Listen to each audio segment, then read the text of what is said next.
All right, same here. Hey, y'all. Hey, ladies. Is that Danita I see? It's Katrina, Miss Linda. How you doing, Katrina? How are you? Good, and yourself? Good, thank you. Hey, Katrina. Hello. Hey, Miss Joy. Hi. Can y'all hear me? I hear you, love. Okay, I'm driving for a little bit, but I'm listening. Hi, Joy. Hi, Linda. Right now. Bubba's butterfly. I love y'all. Love you too. Hey, El Boogie. Congratulations, girl. Thank you. Thank you. Hello, You ready? Albert. Yeah, you ready? Hey, ladies, I missed y'all. Right now.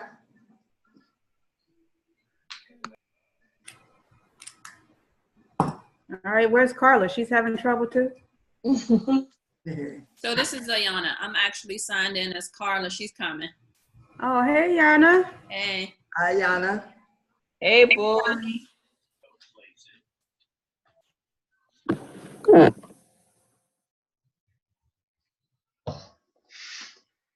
Hey, everybody.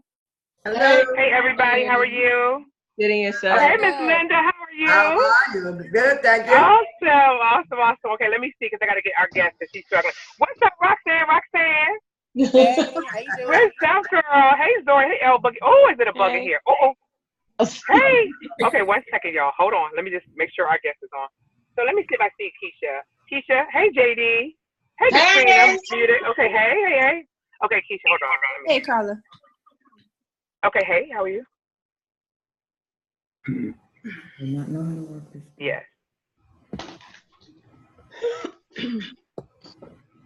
Alrighty, everyone. I am in the car, so I'm gonna try to keep this. I want y'all to see me. Okay, hold on. Hey, butterfly. Yeah, oh, is that right? Hey y'all. So it's a little dark, and I'm in the car. So check it out. I had to go to church. So tonight I am doing this from the car. So let me see something. I got background noise. So Ayana, if you could do me a favor and mute everybody really quickly. Thanks. If you could mute. Okay. Okay. Somebody has their picture of Zoom up. Okay.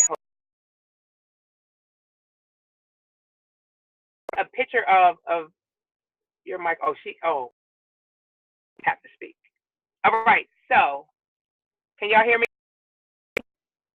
Can you all hear me? Oh, wait. Yes, I hear you. Okay, perfect. Okay, you guys can hear me. I can't. Okay, hold on a second, y'all. Hold it. Is somebody sharing their screen? It looks like somebody's sharing their screen. Wait. Yeah, it looks like somebody's This might sharing be their me. screen. I'm leaving. Okay, so somebody's sharing their screen. It just says Zoom. I'm not sure. So just let me know. I don't know why my video has stopped. The microphone is unmuted, but your video has stopped. So I don't. Okay. But you all can hear me though, right? Yeah, they can hear you, Carla. Okay, I can see me. So you guys can see me now? Okay, perfect. Can y'all see me? Okay, so Ayana, tell me if you can see me. Because I can see me. Yes, we can see you. Okay, perfect. Okay, 1 second, guys, and we're ready. Because Keisha Ashley is having a problem. To share. Oh, yes. Share your camera. I'm sorry, y'all. This one right here. I guess that was me. I think it's okay now. No, it wasn't you. It was someone else. Because she just texted me. She's like, I thought you told me to share my screen. I'm thinking, no, pumpkin. You don't share your screen. I said, you share your camera. Some people haven't done Zoom. And so let's just pray for them. Hey, Zoe, how are you? I'm good. How are you? What you gotta do good. is you gotta hover over the bottom of your screen, and it'll say start video. Yeah, so Keisha, so if you can click, well, she'll text me. I think she probably got it. So how's everyone doing, y'all?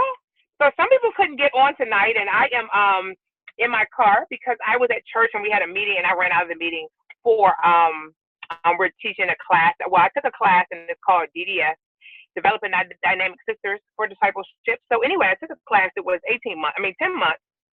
And so I decided to be an assistant facilitator for that class. Hold on for 1 second, guys. Let me just make sure I get this on.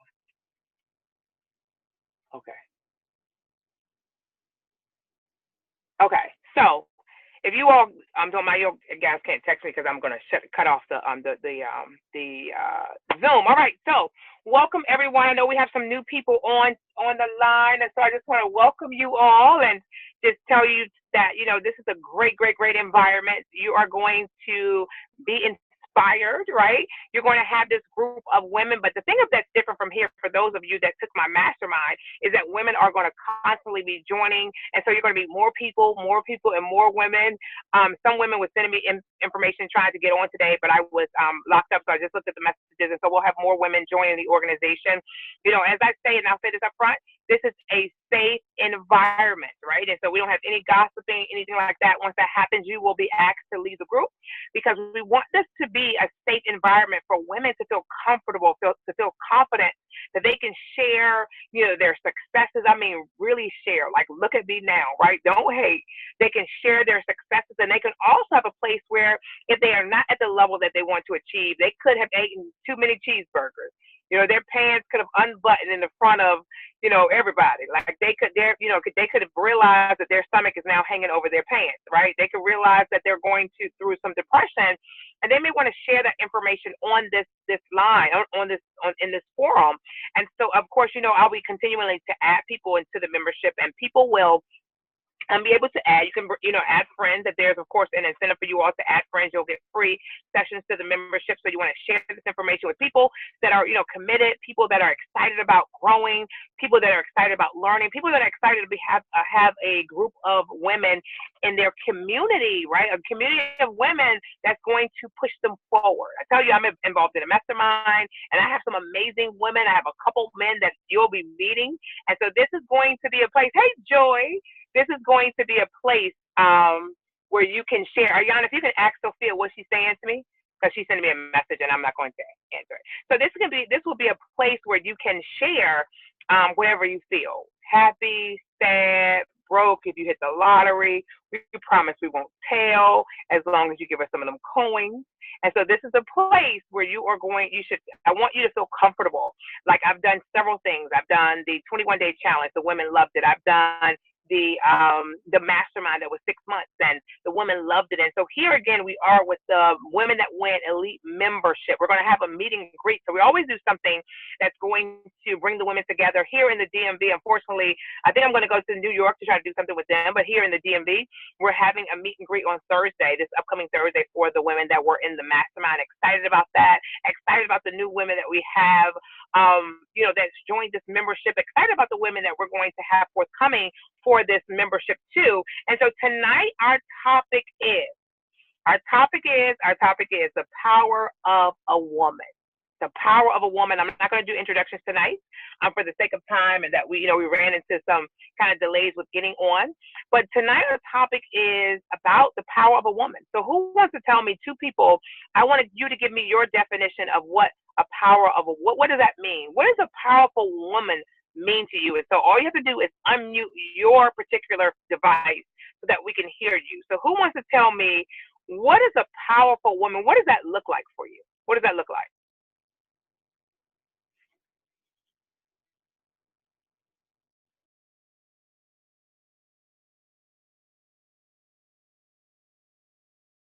Okay. Hi everyone. To me, a powerful woman is knowing who you are within. To me, it all starts with within, just knowing who you are and not letting anyone tell you who you are, who you can be. You already know who you are, who you want to be.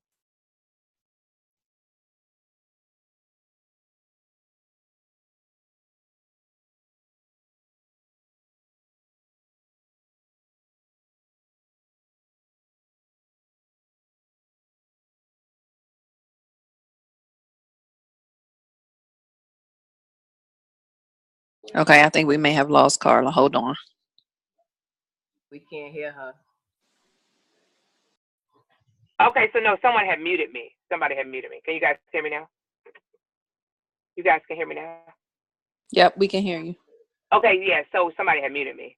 What I was saying about Melissa is that Melissa is in a place where, she has grown, like maturity, confidence level, belief. It has built in, she has gotten this belief where she's like, listen, nothing can stop me. I may not be where I want to be, but keep watching me.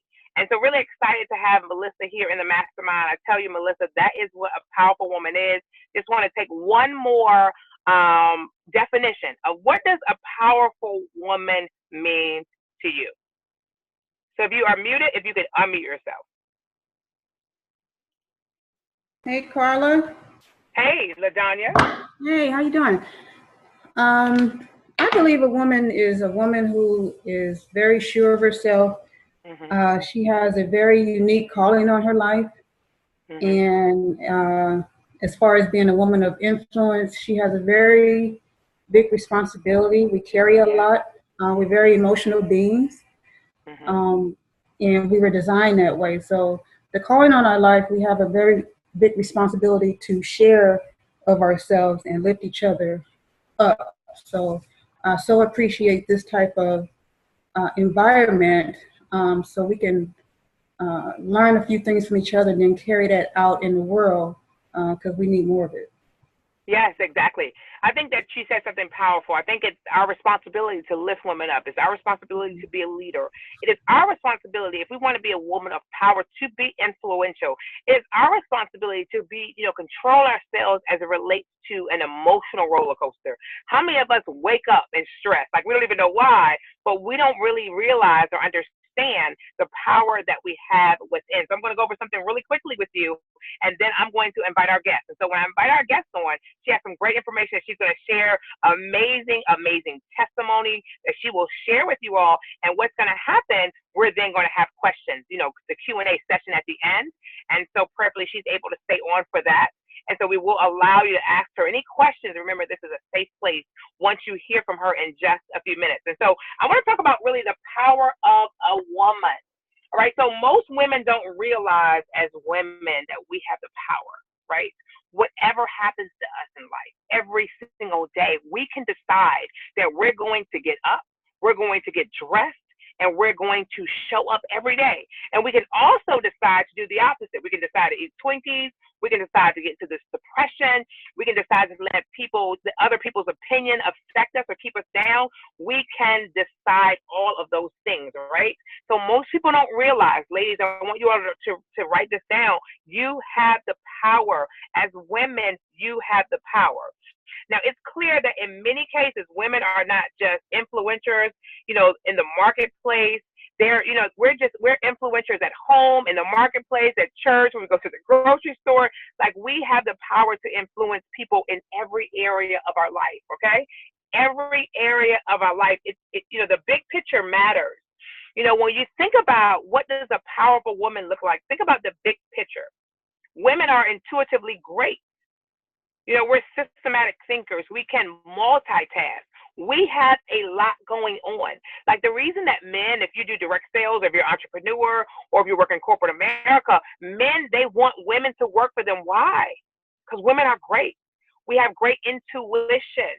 We're multitaskers. We're thinkers. We're listeners, most of us. I wasn't a great listener. And so you have to embrace work. That's one thing you have to do. You have to embrace work, life, integration. Like, so you have work life, then you have home life, then you have business life, and so you have to embrace it. So what happens, we don't embrace it. We complain, but I got to go home and do the dishes. Then I got to drive through this traffic. Then I got to go comb my daughter's hair. Then I have to take my son to basketball. Then I have to be great in business. Then I have to go to church. But you have to embrace it. God has put me here for such a time as this. So every single day, I want to attack it with greatness. Every single day, I want to attack that day with greatness. Now, it's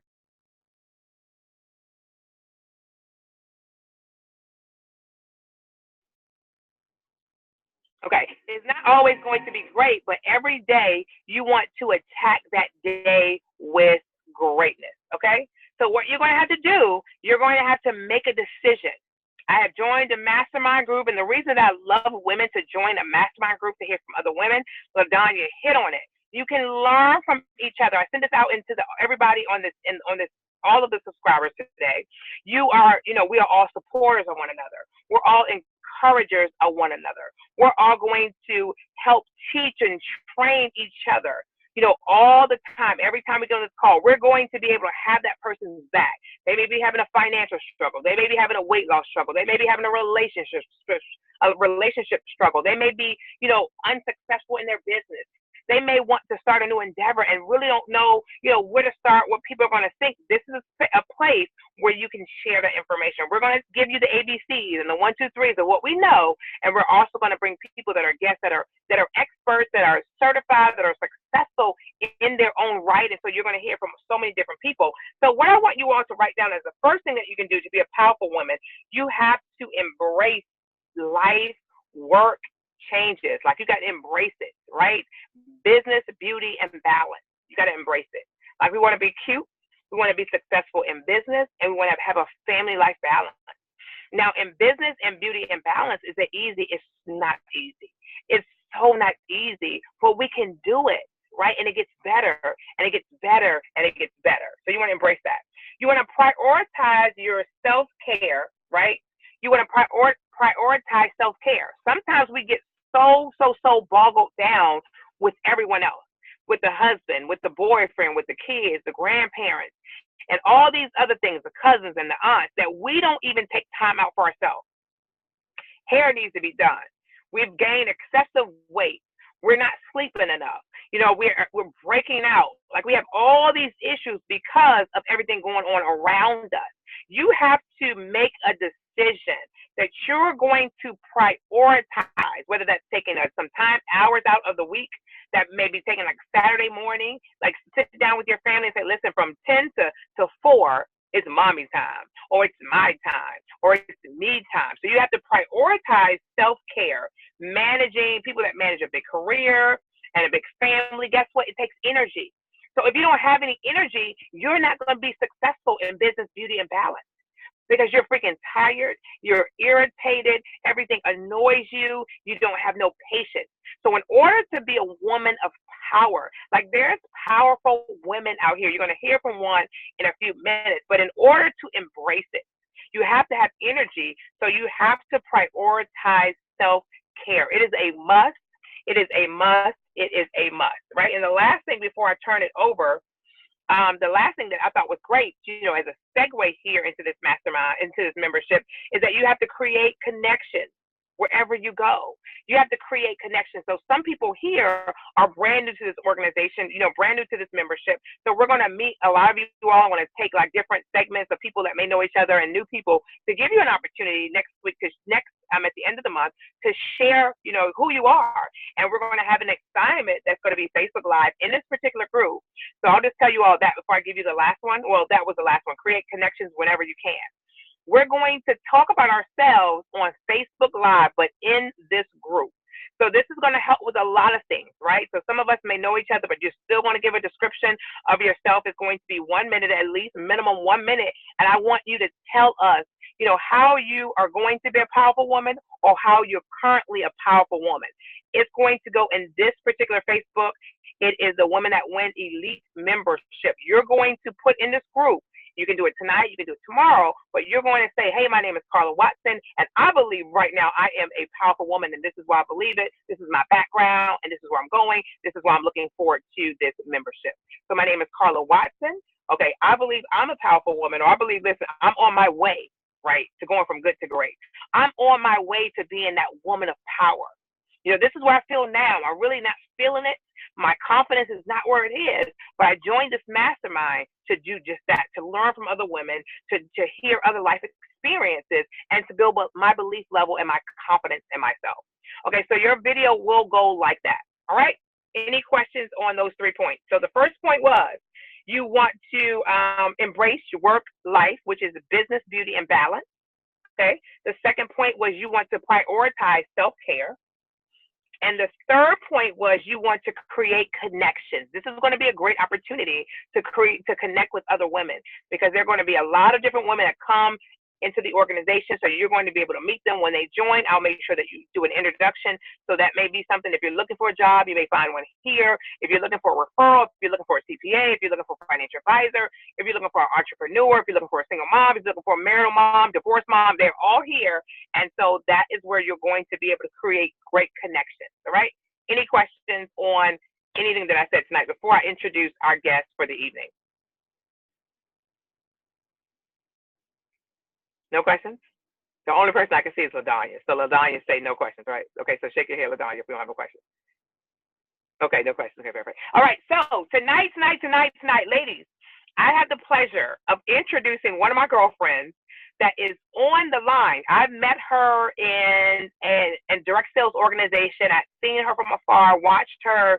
I mean, amazing, amazing woman. She is an author. She's also a single mom. She is a successful entrepreneur. She is a woman after like other women's hearts. She motivates women. She inspires women. And I am truly excited to have her. I thought of, who could I have as my first guest? So initially, I wasn't going to have a guest on this first go round. I wanted to do introductions, get excited about why we're here, and all those things. But I said, listen, I'm going to kick it off with a guest. And what guest could I have tonight to really show the women that, to become a powerful woman, regardless of where you've been in life, regardless of where you are in life, it's possible to create a life that you can imagine. It is possible to be that powerful woman that you watch someone be, because we look at social media now, and remember social media, you can be anyone that you want to be. You can be Jay-Z one time, you can be Rihanna, you can be Lil' Kim, you can be Chrisette Michelle, whatever you desire to be. Social media you can hide behind. But I want to give you all some real life examples of a young lady who, she is that powerful woman, regardless of her obstacles, regardless of what she's gone through. So without further ado, hopefully this works, Keisha. I want to introduce you to none other than Dr. Keisha Ashley out of Birmingham, Alabama. This is her first time on Zoom, so let's see if it works. So Keisha, are you there? Can you hear me? You can? Awesome. Carla, can you hear me? Can you all hear me? We can hear you. Yes.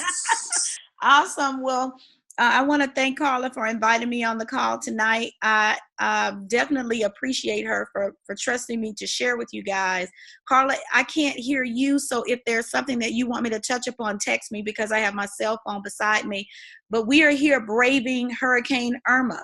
I guess she's not a hurricane anymore, but she's not playing. I know that the wind is howling, and it's been kind of a rough day around here, but we're very fortunate that we're not in Florida or the lower parts of Alabama or Georgia. So I'm just excited to have an opportunity to share with you guys tonight. So Miss Carla asked me to share a little bit about the power of a woman, because that's you guys' topic tonight. And I always like to just, share a little bit about myself and share my testimony, and then really just kind of go from there. So I am a doctor of education. I was born in Mississippi. I see you now, Carla. I was born in Mississippi, and I got married and moved to Birmingham, Alabama. And I've been in Birmingham, Alabama since 1992. I've been a high school teacher, a high school assistant principal, a district specialist. I worked with at-risk children for 5 years at the district level with one of the largest school districts here in Alabama. And what else have I done? Oh, and so that I'm a college professor now. And as Carla said, I was fortunate enough to have an opportunity to write a few books along the way as well. But that's what people really see, when you go down your resume and you read, oh, she's a college professor, she has a doctorate and this, that, and the other. But often we don't talk about how we got to where we are. And so I like to always share a little bit about how I got there. I know that Carla told me that she shared one of the pictures that I took on the email or the invitation that you sent. And if you go to my social media, you'll probably see a lot of beautiful pictures and all that kind of stuff. But, we put out on social media what we want people to see. Now, I try to be pretty authentic, but let me tell you who I really am. Now, normally what I do, I tell Carla whenever I go to, I have a nonprofit organization, and I work with children in underserved communities, but also women as well. Initially, I named it God's Daughter, and I'll tell you why in a minute. And I changed the name, and God's Daughter is now one of the programs under it. And I changed it to the Aspire group. And that's really because when I go into high schools, I want to make sure that, or middle schools, I want to make sure that we can go in and it's not an issue with if we want to get funding and different things like that. So let me tell you who Dr. Ashley really is. So whenever I go into the schools, I always do this activity called the iceberg activity. Anybody ever studied about icebergs? Anybody heard about the Titanic? You remember the Titanic? Wait, yeah, heard about Titanic. And so can you all talk back to me, yes or no? Yes, okay. So can somebody tell me what happened with the ship? It sunk. Okay, and so how did it sink? Why did it sink? It sank Didn't it hit because an it iceberg? hit the tip of the iceberg, but really it hit what was the under part of the iceberg, scraped the side of the boat. Absolutely. Okay, so everybody's right. So what happened with the Titanic is, you know, there was this beautiful ship, these wonderful people, these high-class folks, and they're having their good little time and have their facades going. And yes, we're bougie, bad and bougie and all that other kind of stuff. And we're just working it out, and we're enjoying our ship. So I guess it was in the middle of the night, there was an iceberg. And so they got a late notification about the iceberg because, you know, everybody said that the ship was unsinkable, right? And so when the ship approached the iceberg, you know, there were people on the top and they were yelling and screaming, it's an iceberg dead ahead. So the captain tried to turn the ship to keep the ship from hitting the iceberg. And so when he did it, the ship hit the iceberg, but instead of it hitting dead on, when they were turning the wheel of they were trying to turn the ship, this massive ship, it hit the side as I don't see your name, but as this young lady said, I think it's Chef Allie, is it? As she was saying, it hit the side of the ship. And so it ripped a hole into 4 compartments, and then the ship filled up with water and the ship sank. Well, research showed that if the ship had hit it dead on, it might not have sunk in the first place.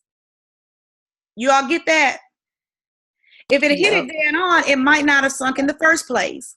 But because they were trying to avoid the obstacle, they were trying to avoid the iceberg, 4 compartments filled with water and the ship sank. Now, when I go into schools and when I work with women, this is what I talk about. I say, look, many of us are shipwrecking our own lives because of issues that we won't deal with. We don't want to hit those issues dead on. We're so busy trying to avoid things that we end up shipwrecking everything. So instead of just, you know, I used to be a very passive aggressive person, but instead of dealing with things dead on, we're so busy trying to avoid them that, you know, everything gets messed up in our lives. So here's me. So when we do this activity, I give the students a picture of an iceberg, and I say the top of the iceberg, this 10% is what people see. The 90% is what people don't see. Because if you research anything about icebergs, 10% is above water, 90% is underwater. That's why it was such a massive, such massive damage, because they knew that it was more, the mass of the iceberg was underwater. So really who we are is not what people see, it's what people don't see. So who you see is Dr. Ashley. She's written books, she's done this, she's done that, blah, blah, blah, blah. But what you don't see is that my mother was a single mother as well. She was an educator. My dad was in prison most of my life. He was an educator for a while also, until he got into some illegal activities. So I went for over 30 years and didn't see him. My mother was an angry, bitter woman. She was a hurting woman. And so because she was a hurting woman, I didn't get that nurturing when I was growing up. Now, my mother was a teacher, and she loved on everybody else's children. Everybody loved her, but I didn't feel that. And so I grew up having low self-esteem, you know, feeling like I just really didn't know who I was, wanting to fit in, wanting to be loved. When I was 14, I was raped by a boyfriend, had never been touched before, and it was devastating. I believe it was a setup. And it was just really, really devastating. So on top of that, I'm dealing with, the rejection from my mother, the embarrassment of being taken advantage of. And so I became a little angry and a little bitter myself. Went through some periods of time, and I ended up getting married really early. And I really believe that I did it right out of college. And I really believe that I did that because I didn't want to allow myself to be exposed to be hurt again. Had absolutely no business at all getting married at 21 years old. No business. My ex-husband, that was one of the best decisions I ever made in my life. Now that's just me. That had to be you, but that was one of somebody smiling. Y'all can go on and smile because the doctor gonna give it to you, okay? That was one of the best decisions I ever made because I didn't know who I was. I was in this relationship where, I was trying to conform to everything he wanted me to be, but I couldn't be who I knew God had created me to be. He was a liar. He cheated. He brought home every manner of disease. And, I'm still trying to forgive him and, and all of this stuff. And then I just woke up one day and I was like, you know what, God, I'm made for more than this. I don't have to put up with this. And what we put up with, that's what we're going to get. When you get sick and tired of being sick and tired, you say, that's it. I have 2 sons and I didn't want my children to grow up feeling like this is the way you're supposed to treat women. Because they saw the way he talked to me. They knew that he was mean, and he was mean to them as well. And so, I apologize, you guys, my phone is ringing, but he was mean to them as well. And so, I had to get out of that situation. Now, I moved to Birmingham, Alabama. I had no family here at all. So, when I got divorced, it was like, I didn't tell my mom, I didn't tell anybody because I didn't want to be influenced by anyone. I wanted to just hear God's voice and just be, this is it. And so that's what happened. Divorced him, decided that I wanted to go on and get some other degrees.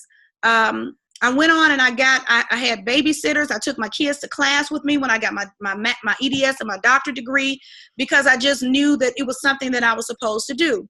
Fast forward, I worked at a school, and within this particular school, it was a predominantly white school.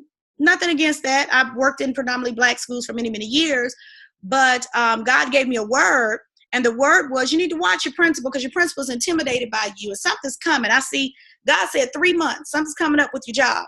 3 months to the day, I was called into the office and told, in essence, that my services were no longer needed. And there were a lot of issues on the job with some racial discrimination. And so I'm like, God, now I've worked all of my life. I've served children. I've served parents. Now, what's up with this now? But God had already forewarned me that it was coming. And so I kind of went into this depression and, but I knew that I knew I was supposed to be writing. And so I was like, now, Lord, what is it? What is this? So it took me a minute because I was kind of beating up on myself and I had to fight these people for 3 years for my good name and character. But during that time, this book was birthed. Gather Your Pearls, Mastering Disappointment, Fear, and the Desire to Quit. And in the book, when I tell you the Holy Spirit of God wrote this book, he wrote it. And God just gave me just specific words about overcoming disappointment with your friends, with your family members, with different types of relationships, just fear, because so many of us deal with fear, and really the desire to quit, because often, when we're in different situations, we want to quit, but the power of a woman is we can't quit. See, I knew that because I had 2 children who were looking at me every day, that I couldn't quit. I knew that I knew how to pray, and I knew that I heard God's voice. And although, see, we want things to happen like right now. Well, I know God told me to write a book. Okay, well, he told you to write a book, so go ahead and start taking your notes. You may not have the money to publish it right now, but go ahead and write your notes down. Well, I know I'm supposed to be a business owner. Well, okay, go ahead and write your plans down, because without a vision, we perish. And so often we want to wait until the money is in our hand. But God gives us innovative ideas all the time. But often we just kind of go through life and we'll get on a call or we'll do this. And this is so inspirational. And that's great. And it is. And women really need to do this. But then also, like Carla was saying earlier, we have to take action as well. And so go ahead and start writing some things down. So there were years that I would write different things down. Well, I wrote the first book. And after the first book, I wrote another book, and it's called Pearls for God's Daughter. This book God gave me God's daughter when I was going through depression. And, people would look at me like, oh my God, you're so inspirational. I'm like, baby, it's a cost for the anointing that's on your life. You don't know that I'm over here living in a house that the people are trying to put me out of. I'm living in a $300,000 house, driving a Mercedes, and got another vehicle that's paid for, connected with someone in business after I became unemployed who stole my life savings, almost 6 figures. All of my money gone. But I'm still inspiring people, posting great, nice things. Nobody knows when I come home, I'm pulling my cover over my head, saying, God, now I need you to help me now. Now you call me to do this thing. I'm going to need you to strengthen me because my children are dependent on me, because these women are looking up to me. And so I kept some of it hidden for a while until God gave me a release. Normally what I do is when I'm processing through a situation, I don't go telling everybody until I get on the other side, because that is more, because people can look back and say, oh my God, Doc, I didn't know you were going through that. Well, you know what? God told me you're going to go through the fire and not be burned, go through the water and not be consumed. And so he told me during that period of time when I was laying in bed with my cover over my head, he said, you know what? He said, you're my daughter. So when you get up and you leave out of this house, you're going to walk like God's daughter. You're going to talk like God's daughter. You're going to move like God's daughter. And there were times where I had to literally do my head like this when those thoughts would come to my head. Girl, you ain't going to make it. Girl, these people going to put you out of your house. Girl, that man don't want you. Girl, this, girl, that. You need to go get you a sugar daddy. Baby, when I tell you I've had more sugar daddies try to come my way, or maybe they sugar water daddies, because, Splendor daddies, maybe Splendor daddies. But everybody wants to, girl, I'll take care of you. But it's a cost for that. No, baby, I've gone through too much in my life to hand over the reins to you, and you're not who God has for me. I can't do it. I know I'm going somewhere. And some of us are so afraid of being alone that we'll just put up with anything. I had one of my goddaughters right now is in a relationship she's been in for almost 13 years. And it's like all of the signs are there. He's fooling with other people, social media craziness. And I love her, but it's like, baby, until you get ready, you're going to continue. See, we keep going through the same test over and over again until we pass the test. We wonder why we keep coming right back to the same situation of being broke, this same situation of being with a guy. What in us is attracting us to these men? What in us is attracting us to those situations? Just like the iceberg. Everything in my past that was that 90% makes me who I am. It made me who I am today. And so I have to deal with those things head on, because if not, I'm going to continue to go through those cycles over and over again. Well, in the middle of losing all of my money, I'm still encouraging people and all this kind of stuff. I'm like, Lord, I need somebody to encourage me. It gets kind of tough sometimes, but God kept me. And there were a couple of people in my life. My circle got so short or so small that it was a dash. It wasn't even a line. It was a dash. Because I believe that in certain times in our lives, even friendships that are toxic, sometimes we keep those friendships because we feel like we've been friends with them for 20 years or 15 years. But baby, everybody's not meant to be a part of the end of your story. That's just like any movie you watch on TV. People may start off at the beginning of the movie together, and at the end of the movie, things have changed because there's growth that has to take place on the inside of us. And if you're not encouraging me, if you're not making my life better, I was the type of person who attracted people who would be leeches on the anointing on my life. They knew that I loved people. They knew that I was kind. They knew that there was favor on my life. And so they would connect with me because people liked me, because I was authentic. I was a person of integrity, and people were drawn to me. So because of the issues in your life, you're going to connect yourself with me so people can think you're a good person. But then you're robbing me blind of my peace, of my joy, of my money. Can you listen? I'm talking about all of my money. I don't think y'all understand. I'm driving a car that's 2-3 months behind in my car note. My house foreclosed. God gave me a word and said, you're not going to lose your house. This was before I was even having issues with my house. And I was like, now, Lord, now, you know, I've done so much. I've sowed some good seeds in my life. I know you're not going to let me lose my house. God said, you're not going to lose your house. They foreclosed on my house. They foreclosed on my house. And about a year and a half later, they gave me my house back and wrote me a check. Baby, you can't tell me what God won't do. The people tried to get me to move out of my house. We'll pay you to move if you don't tear up the house. I looked them people straight in the face and said, God told me I wasn't going to lose my house. Now, that may be seem crazy to some people because we have to operate in wisdom. But see, when you know whose you are and you have a real relationship and you're not just doing religion, then you can feel that right here in your spirit. And you'll say, you know what, baby, come what may. God, for you, I live. For you, I'm a stand. Just like Shadrach, Meshach, and Abednego, baby. If you don't deliver me, I know you can, but I know what you said. So I got to stand on that. And so they gave me the house back. And even the attorney was like, I've never in all of my years. I said, but baby, that's the favor of God. See, we try to operate in the natural so much. Baby, God is a supernatural God. And everything that he's told you that he's going to do and perform in your life, we got to get in agreement with him about those things. See, some of us, we're trying to figure it out in our intellect. Intellectually, I couldn't figure out how in the world.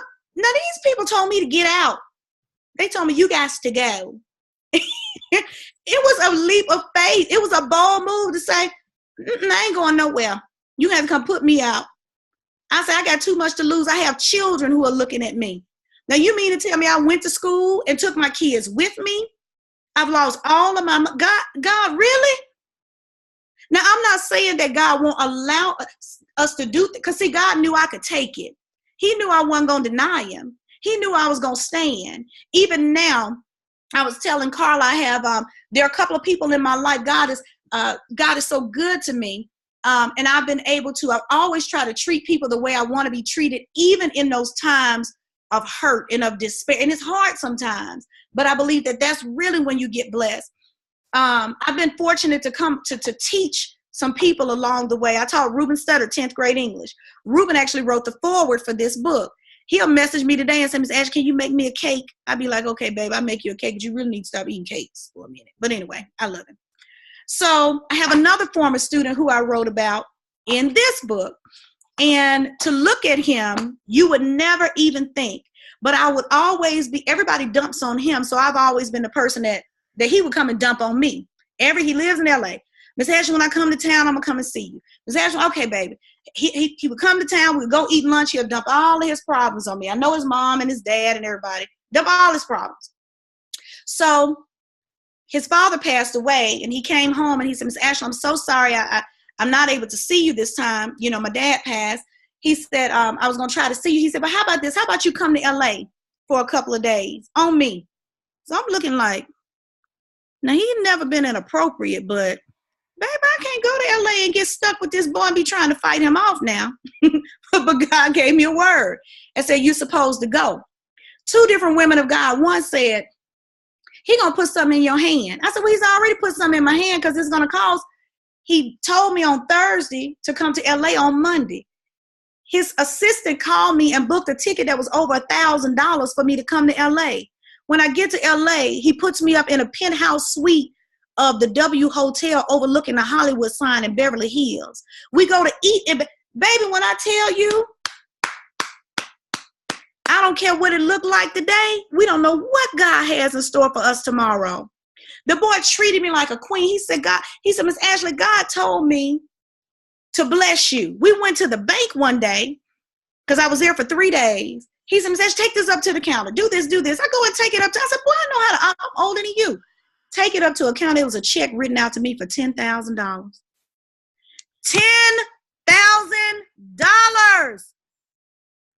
He said, God told me to bless you.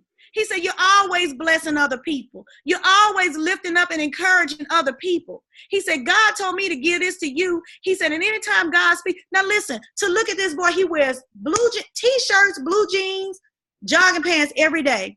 But the boy is loaded. God has blessed him. Even more than that, he invested another $16,000 into me and said, Miss Ashley, you ain't got to pay me a penny back. God told me to bless you. So you never know where your blessing is. But see, I could have gone to Jamaica with the guy that says, God told me to give you $1,000. I said, well, no, that's okay. Because I felt it in here. Like, God told me to get, I said, Then he calls back and says, well, God told, we need to go to Jamaica. You can make all the plans. I said, boy, I'm not going to Jamaica with you. I said, are we having 2 rooms? No, I said, I thought you told me God told you to bless you. Bless me. He said he did. I'm going to give you the $1,000 when we get to Jamaica. So you still have to have discernment and know what's God and what's not. So when you talk about the strength of a woman, I believe that God has equipped us all with insight, with intellect, with wisdom, with knowledge, with understanding. We just have to get up and we have to take authority over those situations. See, a lot that we have to do is right there in that prayer closet. A lot we have to do is when we're driving to work and when we're praying and saying, God, help me because my boss has an attitude and I really don't know how long I'm going to be able to do this. I've done some things in my life I don't want to do. I'm like, God, why? But we're in a season now, some of us, that we have to do some things that we don't want to do because God wants to know if he can trust us with that vision to grow your business, whatever it is that you're desiring to go and to do or whatever. God wants to know if he can trust you. So I know what it's like to have $100,000 in the bank. And I know what it is to have a negative in the bank. I know what it is to cry because I don't know, to be on food stamps. I know what that's like. As a doctor of education, baby, the doctor would go in there and swipe her card and get her crab legs and potatoes and her corn and everything else and come home and cook a feast for my children. Sure did, baby. I still carry my food stamp card right now today. That was just a couple years ago. And if I could get them today, baby, I wouldn't tell them no. I would get it because I still know that I'm going somewhere. I don't depend on it, but I believe that God allowed me to, God said, you're going to be a chameleon in the spirit. You're going to be able to talk to people on this level and on this level. But guess what? If you never experienced it, we'd be bad and bougie. We think we've arrived. But baby, everybody is going through something. Lots of people are walking around with masks on. You don't know what they're dealing with when they go home. It was probably a challenge and a struggle for some of you all even to get on the call tonight because you're thinking, I really need to be doing this. You have this bill in the back of your mind. You're trying to figure out how am I going to get this done or how am I going to get that done? And we say give it to God and go to sleep. But we give it to God and we go to sleep. But as God gives us wisdom and knowledge and understanding, you're connected to Carla. And she really is a beautiful person inside and out. And she's really hilarious too.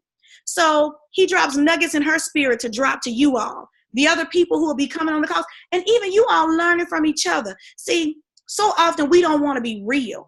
We don't want to be honest. God told me I can't use you until you get delivered from people. So I don't have for years, I kept hearing this word. Random people said, God told me to give you a word. I'm like, Lord, why do you keep sending all these people to me? God said, I can't use you until you get delivered from people. So now I don't care. I tell the story anywhere I go. Just recently, I'll tell you this and then I'll stop. Just recently, 2 things and then I'll stop and see if you all have any questions. Carla, you know you have to stop me because I told her she know I can go. But just recently, let me tell you where I work every day. I work at a college and I drive 2 hours to work one way. 2 hours one way at a college. And I get paid a little more than half of what I was being paid when I worked right down the street. Baby, we're in a season that we have to do some things that we don't necessarily want to do. But I know God has me there for a purpose.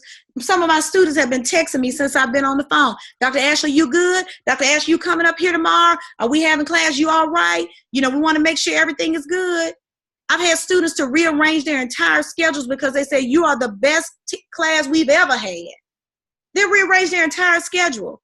It's not about me. It's about the anointing of God that's on my life. It's about the authentic. One girl came in my office crying. She said, Dr. Ashley, you're so authentic. She said, God said you're authentic. She said, you're a beacon of hope here. She said, I know it's a lot for you to get on the road and drive, but we need you here. And I was like, baby, and I need God to deliver me. But until he does, I'm going to be here and I'm going to love on y'all. Hello. So that's what I do. But a couple of months ago, and I've never really had issues with my kids. You know, they get into stuff here or there. But a couple of months ago, God gave me a word about my youngest child. And I was doing a lot of women's events. And my godmom said, baby, she said, I know you don't want to hear this because you got so much going on with these conferences and stuff with these women. But God said there's going to come a season where you're going to have to pull back for a minute. See, sometimes we don't want to pull back when we feel like we're on a roll, but we have to be obedient as well. She said, it's going to come back around for you. She said, but right now, God said your focus has to be on your son, your baby. You ain't never had no issues out of him. But God said you need to watch him. And I had already started kind of watching him. And I tried for maybe 2 more months to do events.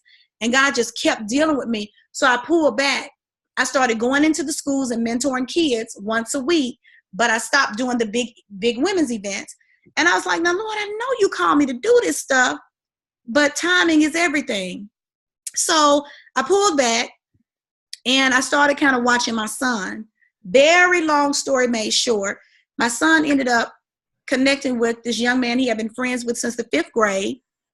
Best friends. But I hadn't met him. How you have best friend? I don't know. I need to meet him. No, mama, it's good. Something ain't right with that. Long story made short, he moved out with him. They got an apartment. 3 weeks after he left, I'm walking around the house. I'm praying. I'm like, God, something's not right with this situation. And it's a build up to that. But for the sake of time, I'll tell you this. My son, the police came to my door at 6 o'clock in the morning. And they said, are you so-and-so's mother? I said, yes. They said, we just wanted to let you know that your son is in the hospital. They've been trying to get in contact with you. I was like, really? I called the hospital. And when I called the hospital, they tell me that my son is in ICU. He had been shot one time here. Drain. There was a chest tube right there. They said, the lady said, you know, you need to get here as soon as you can. My son got shot on a Monday. I found out on a Tuesday. He had been in the hospital for 24 hours on a ventilator. By the time I got to the hospital, they had removed 1 kidney, part of his liver, his spleen, part of his pancreas, his lung collapsed, his diaphragm had to be rebuilt. A whole bunch of other stuff had taken place, and they had to take him back in for surgery again. Come to find out, that friend shot him. And not only did he shoot him, but he left him. He never called the authorities. He was afraid he was going to go to jail. My son had lost 3/4 of the blood that was in his body. So he almost died. But I had been walking the floor the day before the police came to the house. And I said, God, I don't know what this feeling is. See, we all get that feeling, whether it's in a relationship, whether it's with our children, whether it's on the job. You know how you get that feeling? You're like, I can't talk to her no more because I got a feeling she gossip. And then, you know, you find out on your job that girl that you've been talking to, everything that you say, she take it back and she telling me you have all kind of issues on your job because she running her mouth. We have to trust that feeling. But I knew before then. And so my son was on a ventilator for 2 days. And the bullet was in his back. And they removed it the day that we left. And he cried, and when he woke up a couple of days later, he cried because he didn't even know what day it was. But this is what I saw when I got to the hospital. He didn't even know he was in the world on a ventilator for 2 days. Now, you would think with everything else that I've gone through in life, that God would give me a break. But baby, life is like a roller coaster. There are ups, there are downs, there are twists, there are turns, but we have to learn how to hold on for the ride. Because if we let go, something in our pocket may fall off, or we may fall off if we're not strapped in real good. We have to know that eventually the ride is going to stop. So still having a good attitude, treating people right, just trying to do right by people, because I know that whether it's a group of 5 or 10 or 500 or 10,000, I know that I'm called. I know that I'm chosen. I know that there are greater works for me to do. And this, what I'm going through, it could have been a lot worse. He could have not made it, but God spared his life. And now when I go and speak, he goes with me, and he tells a story about me coming upstairs slapping oil all over him. He's like, my mama slapped oil all over me. I said, but the oil stayed and you alive today. Hello. I said, boy, you can call it crazy all you want. I don't care. But we have to learn how to trust that, because it's in all of us. Women, but then especially minority women, because we come from queens. I mean, that's who we are. You know, God built us that way.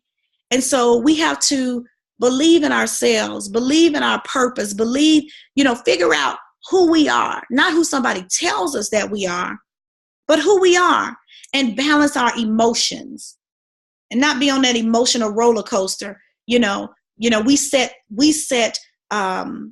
the temperature for the room. When we walk in, we make people feel better. When we leave, they feel better than, if we had not been in their presence. That's what I try to do. I try to make sure that every encounter that I have with people, even if I'm having a bad day, I was in the hospital. People didn't even know my son was sick.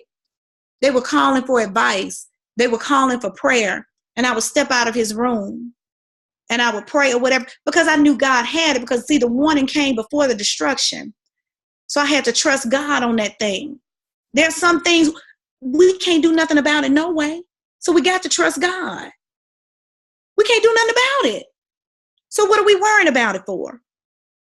We got to trust God that he's going to take care of us. Write those things, write the vision, make it plain, so you can run with your own stuff, not just so others can run with it, so you can run with it. But life is it's always going to be something. You have a business idea, if it's MLM, whatever it is, baby, go for what you know. Because life is going to come at you. Every time you get ready to do something great, life is going to come at you harder than it came the last time. You're right there. Just like that little quote says, sometimes you're 3 feet from goal and we quit. We can't stop. Can't stop. Somebody is waiting on your testimony. Somebody's waiting on you to make it. Whether it's your children, whether it's some other woman who you're to go and inspire, somebody's waiting on you. You're not too old. You're not too young. Somebody's waiting on you. And so that might be all I have, Miss Carla. Not really, but for the sake of time, that'll be it. So does anyone have any questions? So, okay, can you all hear me? I guess you guys can. Can you hear me? Yes, ma'am. Hey, thank you, Keisha. Isn't she amazing, y'all? She is amazing, with an amazing testimony. I remember I contacted her, and I just called her out of the blue. And I was like, hey, what's going on? She was telling me about her son. I said, girl, were you screaming, hollering, running around? She said, no. I said, oh, my God, I would have been passed out. She said, I didn't. She said, I did not.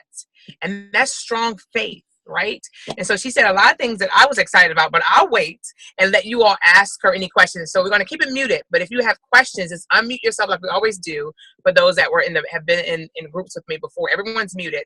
Just unmute your phone and ask her questions. How does she do it? How does she overcome? When did she start? Whatever you have to ask her. Keisha, I'm sure she'll stay on the line for as long as she can to answer any questions. So this is your time to ask her questions that you've been trying to, get clarity on yourself. You're trying to figure out, if you should start over. Whatever you have, remember this is a safe environment.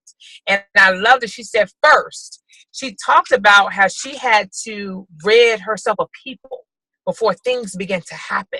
See, that's what a mastermind, that's what a coach does. That's what somebody that has a spiritual leader, that's what they do. They tell you that. She had to get rid of. See, that's becoming your best version. When you, like Melissa said earlier, when you are just focused on you, and you're not worried about other people. Remember, I told you confidence. When you have a high level of confidence, you realize that the world's not focused on you. So Keisha, I thank you. And then I'll give them how to get in touch with you, how to get your books, and how to do all those things, and have something exciting I'll announce at the end. But I will turn it back over to you all for you all to ask her any questions. But we're going to keep it muted so that we can hear the questions and the answers. And so unmute yourself if you have a question for Dr. Keisha Ashley. And again, thank you. And I'll turn it back over to her. Any questions or comments or anything? Hey, can you hear me? Yes. Okay, awesome. So, I know basically almost everybody in here from the last mastermind. I know there's probably a couple of new people. So, I don't care about being transparent, but I am in a state of isolation right now. I am a woman of God, I can say, but I backslide a lot as far as my faith is concerned. Boogie knows this, Kelly knows this. I don't know if Kelly's in here, but I kind of lost my vision last week. I had a ulcer in my eye and lost my vision, and then on top of that, they diagnosed me with depression. So I am now on depression medication, and I don't really want to give in to that. I really just want to be able to, use my good old anointing oil and the word and, just bounce back. And I like the fact that you said that, we show one thing on social media, but we're something else underneath. So, I lean on my faith, but I heard everything you said, but I don't know. Can you just give me another word? Well, I'll just say this. It's not always easy. I think that, sometimes when we, go to church and we get, words and encouragement and all that, we think that it's going to be easy. I was in a depressed state, but I will tell you this. I went through depression in college, and I actually was on medication for a short amount of time, but I just felt so not like myself that I was just like, I can't do this. And I really just had to, just get active doing some other things and just trust and believe. Now, I'm not saying that's what you should do. I'm just saying that's what I did. This last bout, when I lost pretty much everything, that was even worse. And, it was tough because, I had a huge team in an MLM. And so we had a lot of calls, and, I would call and do 3 ways, and I'll be under the cover. They wouldn't even know. But I wasn't on medication. So I'm not going to say anything about that, because of course you need to do what your doctors say and pray along the way and just ask God to help you with that. And so eventually you can kind of wean yourself off of that, prayerfully. But I would just say, just stay encouraged, man. I mean, just stay encouraged, because just like I said a few minutes ago, somebody's waiting on you. And life is like a roller coaster. And right now it seems hard. It seems tough. And I don't know what got you there, but you got to know that you're so much stronger probably than you think you are. I mean, you probably think that you're strong because you're kind of holding it together. But I just believe that many people who go through a lot of things, especially, those deep inward things, God just has a plan. I mean, he just really, really does. And I just really believe that it's going to take some time, but on the other side, it's going to all make sense to you. I didn't understand while I was going through. It was hard. And people say, don't question God. Baby, I question him. I ask him. I'm like, baby, God, I don't get it. And I talk to him I take the doctor hat off because he don't care nothing about that. I'm like, God, I don't get it. I'm like, now, I ain't mad at you or nothing, because it's not going to do me any good to be mad at you. I just need your help. And sometimes when they say the name of Jesus when you don't know what else to say, sometimes you have to say, Jesus, just help me. And just shake your head when you get those thoughts, because those thoughts will always come. So I don't know if they help you or not, but, just stay encouraged. Just stay encouraged. And if you have someone who you trust, who, when you're having those moments, who you can reach out to, get somebody you can be accountable to, because, depression that's serious. A lot of people don't know how serious that can be, but that's serious. So make sure that you have someone you can be accountable to, so you won't go to a dark place by yourself. You need support. You got to have support. Okay, thank you. You're welcome, sweetie. Anyone else? Yeah. How did you keep yourself motivated through all that you went through? I know that wasn't easy. It couldn't have been. Honestly, it was really my faith. I feel like I said before, we go through the same tests over and over again until we pass them. And I guess I had just gotten to a level of maturity where I was like, God, I just don't want to have to take this test again. I just don't. And so it would have been easy, you know, I mean, even now, I mean, there are probably a couple of guys right now that I can call and they'll probably like, babe, I got you covered. I'm just like, I just don't want to live like that. I don't want to live like that as far as my financial needs are concerned, because I don't want to be required to give of the gift that is my spirit and my body to someone who is unauthorized. It's not their business to have. But it was hard. I mean, it was tough, but I think I just didn't want to go through it again. And I really believe what I said when I went through what I went through with my former employer. It was a racial discrimination issue. And I knew that there would be other people who looked like me coming behind me.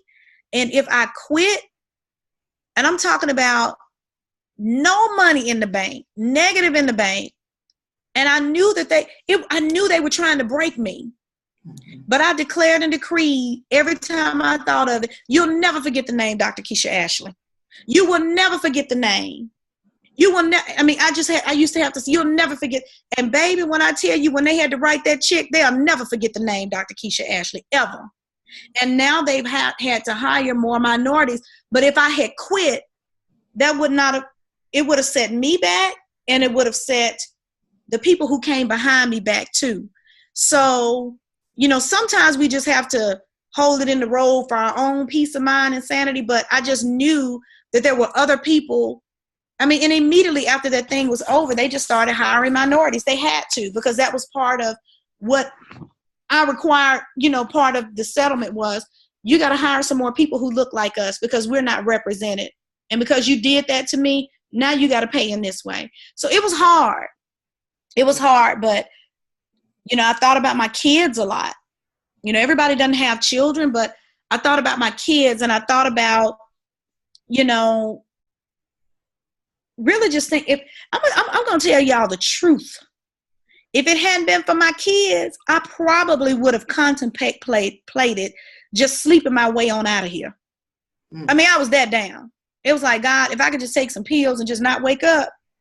But I couldn't do that to my kids because I knew that they didn't have a great relationship with their dad. I didn't want them to come and find me gone.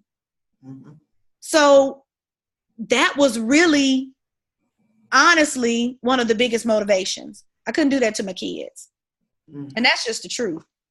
I mean, I won't tell y'all it's all spiritual, but baby, it was about my children. I couldn't leave them like that. All right. You did a great job. Thank you. You're doing a great job. I have one. Yes. Yeah. So can you talk a little bit more about your books? Because I'm kind of interested. I like reading like motivational self-help books. So maybe you could talk a little more about them. Okay. So the first one, Gather Your Pearls.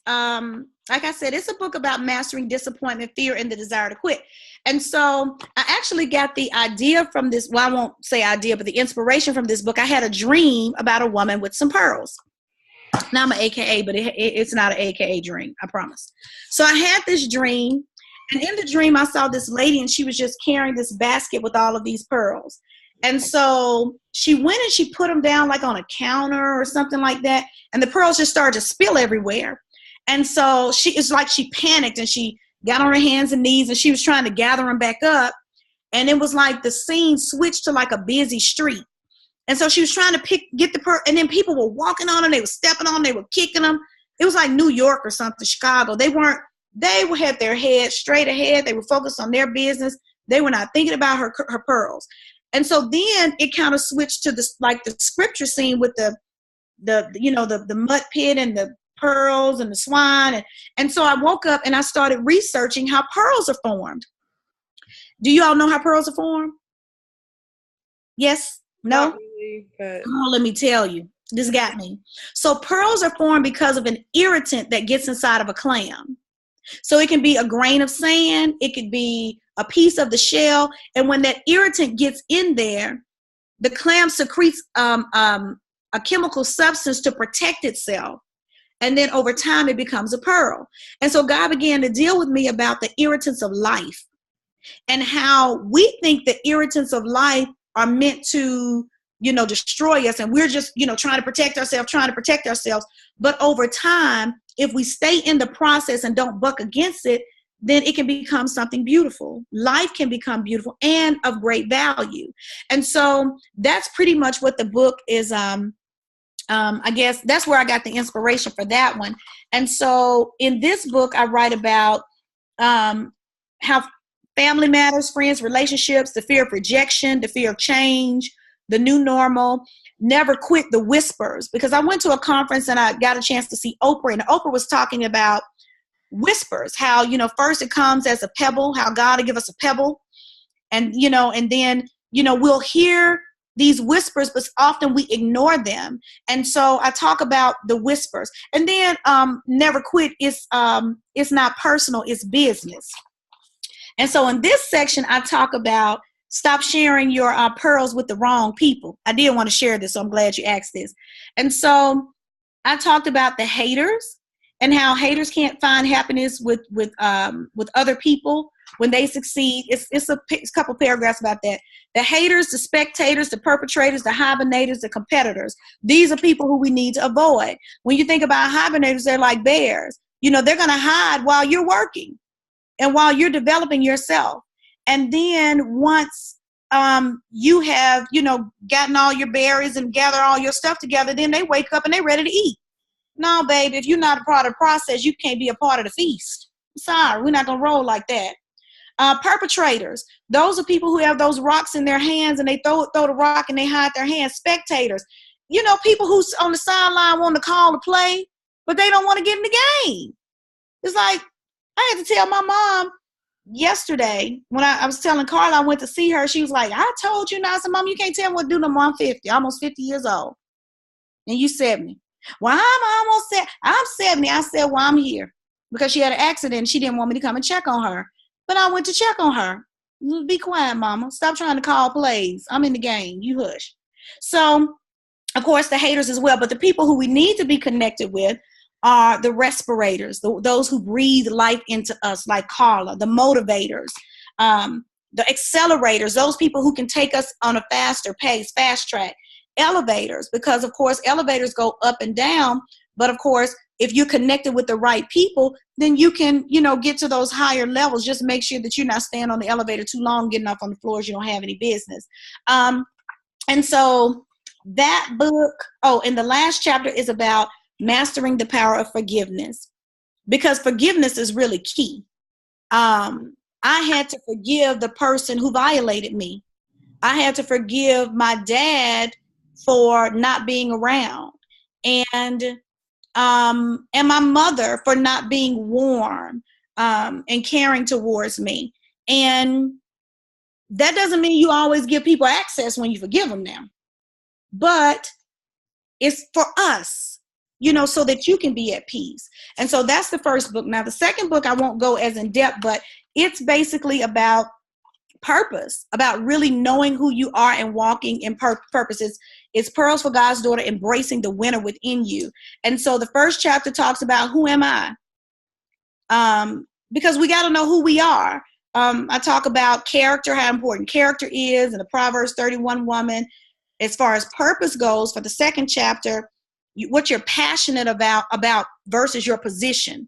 Because we can be passionate about things, but not be in position at that moment. And we have to learn how to separate the two. The U is for the unique qualities. R for realistic goals. And some people say, we want to set realistic goals, but to me, realistic goals is whatever you really believe. It may not be realistic to someone for you to own this big, beautiful home or this car, but if that's a goal for you, that's realistic for you. If you have the faith and the fortitude to go and work for it and to believe for it, God said he'll give us houses we didn't build. So some stuff we're going to work for, but some stuff will come to us. I didn't do anything to get $10,000. Nothing. God gave me that. I didn't ask for anything. So you never know where your blessings are going to come for. Price versus persistence. There's a price to pay, and you have to be persistent. Opportunity, sacrifice, and endurance. And then Pearl 3 talks about getting unstuck. because so often we get stuck. And then pearl 4 is the power of positive connections. And of course, that's part of what you're doing right now. Now, the last book is for teenagers. It's The Leader in You, 12 Success Tips for Teens. The other 2 books are written kind of more on a biblical principle. This one has biblical principles, but I didn't put any scriptures in it because I use this when I go into schools. And I'm still going to give them Jesus. But, you know, yeah. But you can find them. They're out there on Amazon and those places, but you can get it from my website, KeishaAshley.com. My first name, my last name.com. And if you are interested, if you inbox me on Facebook or on Instagram or something like that, or get with Carla, I'll give it to you. I normally sell them for $15, but I can give them to you all for $10 for you guys who are on the call tonight, plus shipping. Because I really believe that, honestly, I promise you, it's nothing to do with me. And when you read it, it's going to bless you. I mean, it blessed me. I have to go back now sometimes and read. And it's so funny because there was a pastor who read my book, and he messaged me a couple of weeks ago. He said, God said, go back to those words that he had you to write. I was like, okay. So sometimes I have to go back to my own words. Are there any other questions?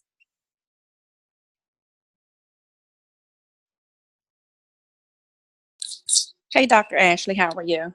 Hello, Miss Shorter. How are you? I'm fine. So I just wanted to say thank you so much. I'm actually walking back into my office, so it's a little bit quieter. But I just wanted to thank you for being transparent, just about your son.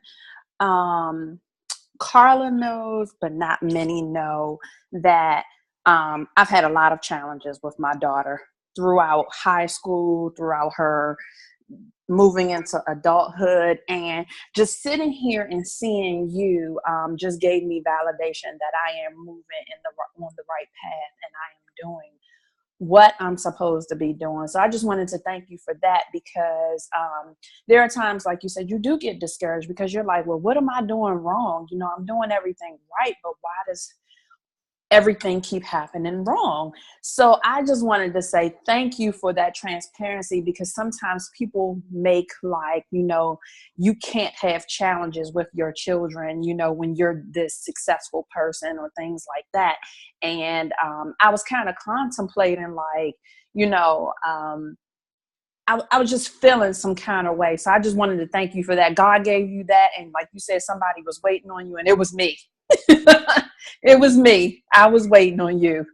But think about this. I'm the at-risk program specialist. I work with kids who are, I've you know, held kids together who were bleeding, who got cut. I've had kids shot at school. You know, we've had kids die at school.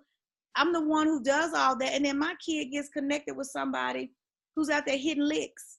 I mean, who's stealing guns and all kind. And then my son was homeless. He left home saying that he was going to move in with this kid. And he said, Mom, I had money and they didn't. And so they used me for my money. And we were living house to house. But he was so prideful, he didn't want to come home. And he said that he was begging for his life. He said, Mom, I begged him. He said, and I had to crawl from the back room to the front and beg the third roommate to call the police. And she was frantic, and she called the police. My son got down to like 116 pounds. I mean, he was skin and bone. He slept in my room, in my bed, right here in this room, in my bed for over a month. And like I was telling Carla, I couldn't cry. When I talked to the nurse and she told me he had been shot, I just screamed, Jesus, Jesus, but not one tear came. She's like, are you okay? I said, yes, I just need a release. I said, Jesus, Jesus. I said, I knew something was going to happen. I said, just give me a minute. I need a release. And I just screamed, Jesus. I said, okay, I'm ready. Tell me where I need to go and what I need to do. And baby, when I got to that hospital, I was on it. We know, and sometimes all we can do is pray. And I think that our approach matters. Like now, my son is right downstairs. Baby, he is at the HOUSE. You hear me? He don't want to go nowhere. He's just got back in school. And, you know, he comes and hugs me and kisses me all the time. I have my son back. He and his brother are now getting closer again because he had treated this kid like it was his brother. But, you know, we love them and we try. But both of my brothers, too. I mean, both of my brothers got in the drug game. gangs and drugs or whatever. They're both great now, but they went through that phase where they were just doing all kinds of stuff. And I'm like, how was y'all hiding cocaine in grandma's house? I mean, really? My youngest brother was like, our brother was hiding. I was like, where did y'all even learn that? My mother was an educator, so we can do everything that we know to do right, but life is just happening to us. So I learned not to beat myself up about it, so don't beat yourself up about it. Our kids just make decisions, and, our story is for somebody else. Thank you so much. Is there anyone else with any other questions or comments? Hi, Dr. Ashley. This is LaDanya. Hello, Butterfly Beauty. Hi, how are you? Yeah, how are you?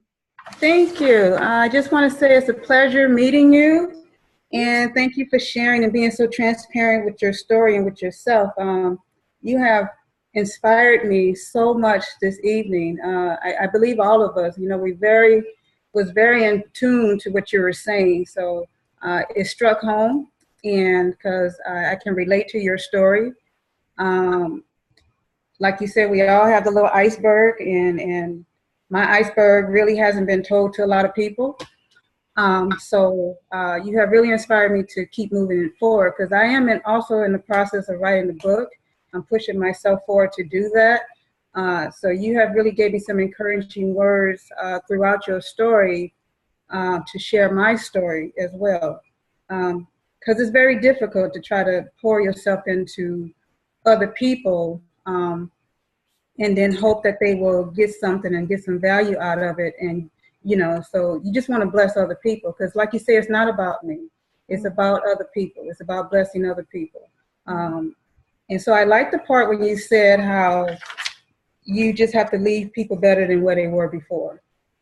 And that's very inspiring and so true, because a lot of people, we all have a story, and you never know what that story is for somebody. So thank you for the encouragement. Thank you for the inspiration. I noticed that this is your first time on here. I hope that we get to hear from you again, because I think that you have a lot more to say. Well, thank so I'm very interested in hearing more of who you are and more of your stories. So thank you. So much. And I was telling Carla that now, let me see. The first two books I worked with a publisher out of Nashville, and the third book I self-published, and I really pretty much self-published the second one as well, because I was working with a small publishing company, and so I've learned a lot about publishing. So if you need anything, like I said, you can, Carla has my number. I'll give you guys my number if you want it or whatever, or you can message me on Facebook or Instagram. And if you need some help, I can kind of help you along the way. If you want to self-publish or use somebody else, it can get a little bit expensive, but I wanted to make sure my book was done professionally. A lot of people publish books and they just put it together, don't really get anybody to edit it or whatever, but I wanted to make sure that it was a professional product. So the editor who I use, he's given me his all of his contacts so that I can, continue to publish myself and help other people publish too. But anything that you need, I'll be more than happy to share, any information that you may need to try to help you along the way in your process. Thank you. I appreciate that. You're welcome. Anyone else? It's 1 minute to closing time. I see you smiling, Miss Carla. Girl, because I know you. All right, so I can, so did anyone have any questions? Keisha is on target. I am so excited about this, right? Super freaking excited. I didn't know how it was going to go. Because she will have us on here till midnight, but she cool. Like, I talk to her all the time, right? She's from Alabama, and she says, baby, all the time. And so, did y'all have any questions for Keisha before I end? Any questions for Keisha? Hey, Carla. Hey, Keisha. Yes. Hello. I actually don't have a question. I just want to make a comment. I'm actually in Georgia right now, and we don't have any power. I haven't had power since about 1 o'clock, and I messaged Carla, and I was like, I'm gonna miss this. I don't think I'm gonna be able to get on. Is there gonna be a replay? And then it just hit me. It was like, go sit in the car. So I'm literally sitting in my car with the car running. We had to manually open the garage, and when I tell you that I needed this. Awesome. So it was needed. Not only did it hit home and I can relate, because I'm a former educator, so I kind of get it. And the whole iceberg, it's just some of the things that she was speaking, even if it didn't directly connect to me, just hearing your face through the stuff that you went through. And because I was about to not get on. I'm like, I'll just wait for the replay. And I looked at my husband, I was like, you think I should just go sit in the car? I could sit in the car, like half my car is out the garage, so the fumes. Yeah. So, but I needed this. Amen. So I think you, Carla. I know you said you wasn't gonna have a speaker on the first one. You decided to have a speaker. I just think that this whole thing, it just fell into place at the right. And I know not just for me, because we've heard from others as well, but yeah. Just thank you, Carla. You're welcome. Keisha. Oh, Keisha, look at that. And I didn't have Keisha's schedule anymore, guys. So just kidding. But I love her so, and I really, like when so after my mastermind, well, Keisha, I was telling Keisha about it, but after the mastermind, after the 21-day challenge, and when you see transformations with people, you know that you're walking in it. So you're going to find your purpose, right? You're going to get to a place where you're going to get this feeling. Like I remember I took the 21-day challenge and from my coach, and I remember waking up at night and I was like, this is what I'm going to do with women. I'm going to tell them, I'm going to show them, because if they knew this, and I remember Melissa said, Carla, my life changed. And I said, if I just do it for one person, like I could change that one person, her life has changed. And so I knew that this is what I'm supposed to do. Like one person, if I can impact one person, I know that I'm walking in it. And so when I sit back and I always think about, so what do I do next? And what would really help women just get to the next level? Because the reason that I have like this whole, your best version is because I know women, like Keisha said, like we, have this whole, thing that we're bundled up and we could be Jay-Z, Beyonce, anybody on social media. But when we can let loose and really get to a place and say, it's me against me. And I can't believe this. All I got to do is make sure that I win. So I can get up, I can get dressed. I don't care if it's the same black pants from yesterday. No one knows. I mean, I've talked to people that didn't have water, lights. They got up every day, went to Starbucks every day. It was my husband's cousin. She said, she didn't tell me. I talked to her every day. And she would always call me from Starbucks. She had lost her job after 20 years, 6 figures. She called me I had no idea, but she manifested like this is it. Like my season of this is almost over. She landed a job like 7 months later, and she has no degree, making more money than she's ever made in her life. So one thing that when Keisha said, you got to be encouraged. Like you have to be encouraged. And so how do you do that? Like you pull on someone else. Like when Alicia said, listen, I hope Kelly's on here because that's who she, pulled on, someone she trusts and say, listen, I lost my sight. I'm depressed. I mean, how many people you want to tell you're depressed with medicine? But when you have a safe place and you see somebody sharp like Keisha, author, speaker, entrepreneur, single mom, and she said all I did was holler, and because I knew, right, that's a connection, that my son was going to be fine. And so what else is next? Now I can go answer the phone. Hey, Carl, I remember calling her. She was at the hospital, just talking, hey, girl, hey, baby, just like she always would do, because she stayed encouraged. And in order to do that, you can't do it alone. And that's why she recommended Alicia pull on someone. You can talk to anyone in this group. I know that some people don't have the same belief as it relates to religion. Well, whomever your higher power is, that is, because faith is just not in the good times, right? See, faith is both.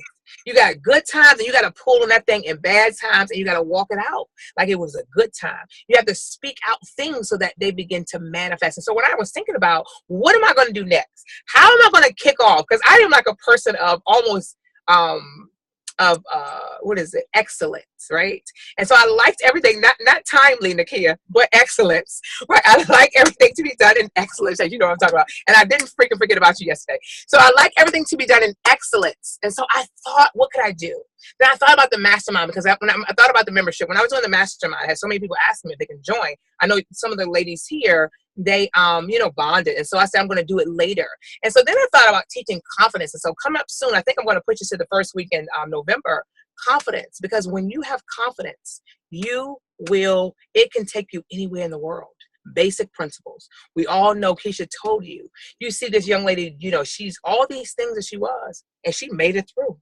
She wrote 2, 3. I didn't even know she wrote the third book because I have her other books. And so what I'm going to do, I'm going to give Zori a book of her choice, and I'm going to give Alicia a book of her choice, because I was waiting to hear the feedback. I'm going to give those two a book of their choice. So you all just tell me what book you want. Then Keisha, you can send me an invoice. So I'm going to get you two those books. And the rest of you all, I would recommend that you get her books. I mean, $10. I mean, I didn't even know she was going to even do that, but that was awesome. She's amazing, and it's just a servant leader. And I totally appreciate her. She's one of my good girlfriends, and fly. She takes the flyest picture. She even gave me her designer. Remember I told y'all, I said, you better ask. I was like, Keisha, where you get that freaking dress? When y'all go to her Facebook page, she probably don't, she's maxed out on friends, I'm sure. But when you see her little outfit, I was hating. I was like, look, give me the freaking, I got to speak. I ain't going to be with you. Who does your stuff? And she told me the designer in Atlanta. So you got to ask, right? You can't be so prideful. Ask her, where you get your weave? Because mine is kinking up in the back. Who did your braid? Your braid. And so you got to put yourself in a position to be less prideful and say, listen, I'm going to finish strong. So if I need to clean up my image, if I need to be a better communicator, if I need to put myself around more positive women, if I may need to invite some of my girlfriends, because think about how many people that you hang around could have benefited from hearing her tonight. Basic principles about being encouraged, about getting over your emotions. Life is going to happen. It is not what happens to you. Oh, yeah, she's showing y'all that dress because it's jocking her. I was like, listen, I'm sick of this, Keisha. You think you got the baddest dresses on Facebook. I need to know the designer. So she has her own designer for her dresses, some of her outfits. And so go to her Facebook page, Keisha Ashley, Dr. Keisha Ashley, and she spells Keisha, Kecia. Kecia. So when you look for her, that's how she spells her name, Keisha. And so, she is amazing. And so what do you all think about guests? And I said, I'm not going to have a guest. And then I thought, you know what? They've heard me, because a lot of you all did, took the course again. I think we have about 9 or 10 or maybe even 11 new people. But so we'll meet them next week. But a lot of you took the course. And so I said, they heard me. But I want them to hear people that, just real everyday overcomers. Because my girlfriend was just telling me today, she put her daughter out. She was so sad that she put her daughter out. She cried Sunday and Monday. And then her daughter came back and said, can I get some toilet paper and some detergent? And she said, hell no. Okay, goodbye. Even though she was sad, but she knew she had to do what a mother had to do to show her child, listen, this is life out there. So you got to learn, and that's what you have to do, practice basic principles. And sometimes it's hard, so pull on your sisters. And it's a reason to be in groups like this. And people think, oh, I ain't using my money, I ain't getting that. But listen, you want to go from good to great. In order to be, great, you got to first be grateful. And so I'm grateful for the opportunity that Keisha had, that she shared with us. I mean, she was probably on here because it took her an hour to get on Zoom. So let's say she's been on here with us for a whole long time, because she ain't never been on Zoom. So it took her a whole long time to get on Zoom. So I'll let you all ask questions and follow her on social media.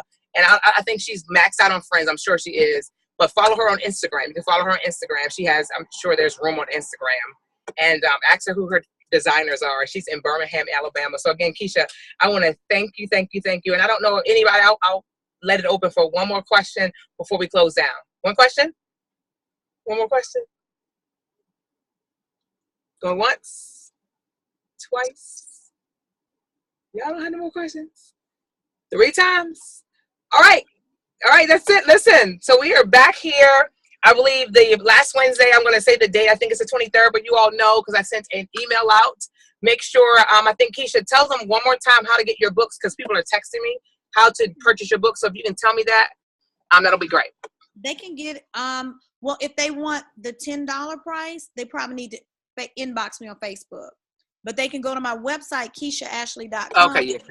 That's Kecia, my name that's on the screen, KeishaAshley.com. That's my website, and that's how I spell my name on Facebook and Instagram. Instagram is Dr. Keisha Ashley, Dr. Keisha Ashley. But you can message me on any one of those. Yes, If you go to my page, if you go to the website, I mean, you can browse the website, but if you go to the website, it'll be, I think, 15. Yeah, so we want the little small, our coins, our changes may be a little strange. So we're going to go ahead with the $10. So we're going to be inboxing you precious so we can keep our little $5. We got gas to get it. When it's gone up, people in hurricane at night. And so we're going to need to get the $10. So y'all message Keisha. Keisha, you can just send me an invoice. For the 2 ladies, I'm going to sow into their lives tonight. So send me an invoice and I will purchase the book. And I totally appreciate you. You too. Love you. Can All you right, make sure you let me know which books they want? Okay, yes. So when they message you, they can tell you. So when you message her, let her know and tell us the books real quick, Keisha. What's the names of them? Gather Your Pearls. Gather Your Pearls. Pearls for God's Daughter. Pearls for God's Daughter, and I have both of them. Yep.